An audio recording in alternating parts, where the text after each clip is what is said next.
கடலூர் மாவட்டத்தில் 5 பெண்கள் உள்பட 13 பேர் டெங்கு காய்ச்சல் காரணமாக அரசு தலைமை மருத்துவமனையில் சிகிச்சை பெற்று வருகின்றனர்.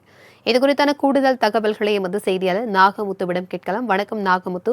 டெங்குவால் பாதிக்கப்பட்ட 5 பெண்கள் தற்பொழுது சிகிச்சை பெற்று வருகிறார்கள். அவர்களுடைய உடல்நிலை தற்பொழுது எப்படி இருக்கிறது? இது குறித்தான விவரங்கள்.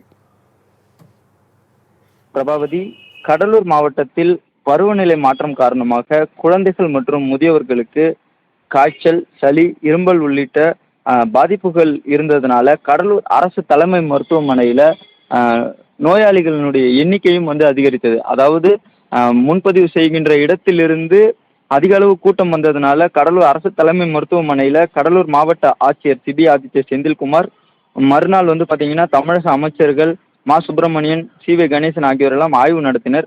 இந்த நிலையில இந்த 3 நாட்கள் காய்ச்சல் அறிகுறிகளோடு இருந்தவர்களுக்கு இரத்த மாதிரிகள் பரிசோதிக்கப்பட்ட நிலையில தற்போது கடலூர் அரசு தலைமை மருத்துவமனையில 5 பெண்கள் உட்பட 13 பேர் டெங்கு காய்ச்சலால் பாதிக்கப்பட்டு சிகிச்சை பெற்று வருகின்றனர். அது மட்டும் இல்லாமல் தற்போது 70க்கும் மேற்பட்டோரின் இரத்த மாதிரிகள் பரிசோதிக்கப்பட்டிருக்கிறது. மேலும் பார்த்தீங்கன்னா அவர்கள் தனி வார்டில் வைக்கப்பட்டு அவர்களுக்கு உரிய சிகிச்சைகளானது அளிக்கப்பட்டு வருகிறது.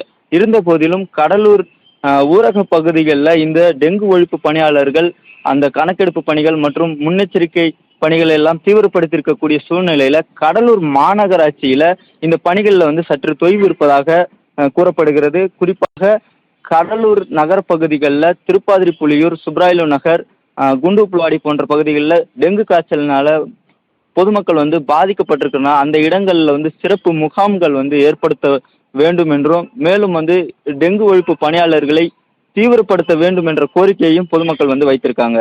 பிரபாவதி, தகவல்களுக்கு நன்றி நாகமுத்து.